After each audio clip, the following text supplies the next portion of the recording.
kameras, galima pakalbinti. Žiūrėkit, situacija yra tokia. Lazdynų bendruomenės valdėje 3 žmonės jėgos prievarta neprileidžia priimti naujų bendruomenės narių. Ar galėtumėte įsikišti šitą savivalę sudrausminti? 3 žmonės neleidžia, nori žmonės įstoti, yra parašę prašymą, sąmoningai 3 žmonės neleidžia. Tai pagal, dabar reikėtų pasižiūrėti įstatus, pagal įstatus, kaip galima priimti naujus narius. Aš tai, pavyzdžiui, už tai, kad būtų priimti nariai, bet, pavyzdžiui, kiek aš žinau, įstatuose yra valdyba turi priimti sprendimą. Bet čia yra dabar viešas susirinkimas, vieša asociacija. Ar čia uždaras? Jie nesako, kad uždaras tada. Dabar turėtų būti taip.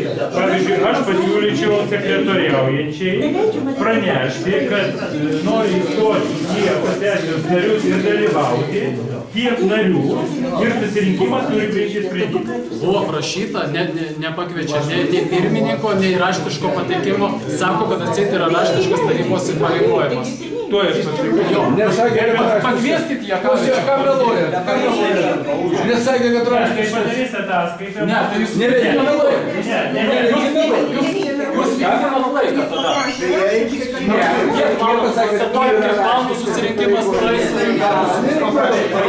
18:36. Bet ir nėra, nu nėra, jeigu sako, kad nėra,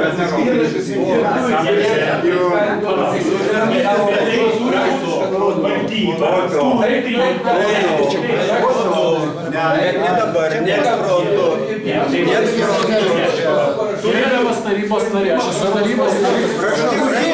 Palauk, seniau nebuvo apsunkinta tvarka, žmonės ateidavo, prašydavo prašymą ir būdavo vieši susirinkimai. Kodėl jūs padarėte uždarą su jėgos metodų susirinkimą? Atsakykite, prašau. Jėgos metodų nėra. Galės pateikti. Džentelmeniškai yra atsakyti. Aš tai siūlyčiau dabar nueiti į susirinkimą ir pasakyti, kad turite, kaip tarybos narys, prašau, kadangi yra tiek žmonių, priimti. Ir tada turi valdyba priimti sprendimą. Ar priima?